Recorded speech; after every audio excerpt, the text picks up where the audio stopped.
इमरान खान को गैर मुइना मुद्दत के लिए जेल में रखने के ऑप्शंस क्या हैं? नैब कौन सा रेफरेंस दायर करने के लिए दुरुस्त वक्त का मुंतज़िर? जेल से रिहाई में बड़ी रुकावट क्या है? तहलका खैज रिपोर्ट। सीनियर सहाफ़ी अंसार अब्बासी की खुसूसी रिपोर्ट के मुताबिक पीटीआई के बानी चेयरमैन इमरान खान को अदालतों से रिलीफ मिल रहा है, लेकिन हुकाम के पास साबिक वज़ीर आज़म को गैर मुइना मुद्दत तक जेल की सलाखों के पीछे रखने के लिए ऑप्शंस मौजूद हैं। एक के बाद एक करके इमरान खान के खिलाफ मुकदमात ख़त्म हो रहे हैं, जिससे पीटीआई रहनुमाओं और कारकुनों में उम्मीद पैदा हुई है कि पार्टी के सीनियर तरीन रहनुमा चंद हफ्तों में जेल से बाहर आ सकते हैं।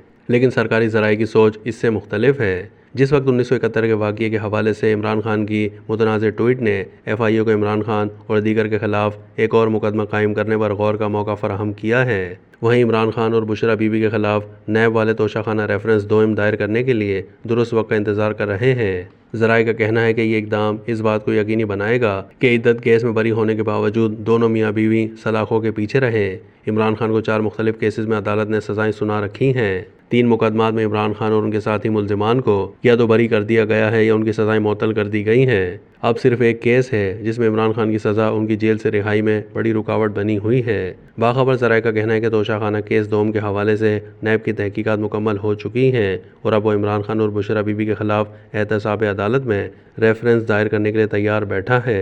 एक ज़रिए का कहना था कि रेफरेंस दुरुस्त वक्त पर दायर किया जाएगा। नैब के पहले तोशाखाना रेफरेंस में इमरान खान और बुशरा बीबी को 8 फरवरी के इंतखाबात से पहले एहतसाब अदालत ने 14 साल कैद के अलावा 1 अरब रुपए से ज़ायद जुर्माने की सज़ा सुनाई थी। लेकिन जब इस्लामाबाद हाई कोर्ट में अपील दायर हुई तो अदालत ने इमरान खान और उनकी अहलिया की सज़ा मुअत्तल कर दी। नैब की मुदाखलत से पहले इमरान खान को 2 बार उसी तोशाखाना स्कैंडल से नुकसान हुआ। 21 अक्टूबर 2022 को इलेक्शन कमीशन ऑफ पाकिस्तान ने इमरान खान को महंगे तहाई फ़रोग़ करने से मुताल्लिक हक़ाइक़ छुपाने के जुर्म में 5 साल के लिए कौमी असम्बली से नाअहल करार दिया था। Chief election commissioner Sikandar Sultan Raja की सरबराही में 4 रुकनी बेंच ने इलेक्शन कमीशन सेक्रेटेरिएट में फैसला सुनाया, जिसके मुताबिक गलत बयानी पर इमरान खान के खिलाफ फौजदारी कार्रवाई शुरू करने का फैसला दिया गया।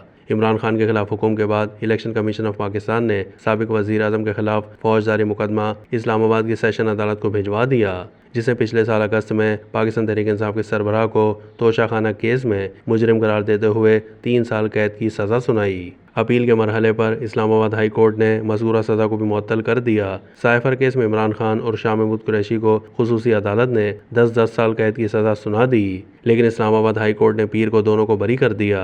इमरान खान 9 मई से मुताल्लिक कई मुकदमात में से बरी भी हो चुके हैं। इस वक्त इद्दत केस में इमरान खान और बुशरा बीबी की सज़ा उनकी जेल से रिहाई में बड़ी रुकावट है। इस मामले में दोनों को 8 फरवरी के इंतखाबात से कुछ देर पहले 7 साल कैद की सज़ा सुनाई गई थी। पिछले हफ्ते इमरान खान के माहिरीन कानून और पार्टी मिलकर इद्दत केस में दोनों मियाँ बीवी की बरियत की उम्मीद बांधे बैठे थे, लेकिन खावर मानिका की जानिब से अदालत पर अदम एतमाद का इजहार जाहिर करने पर पहले से महफूज करदा फैसले का ऐलान करने वाले जज ने ये केस किसी और जज के रूबरू पेश करने के लिए लाहौर हाई कोर्ट के चीफ जस्टिस को दरख्वास्त भेज दी।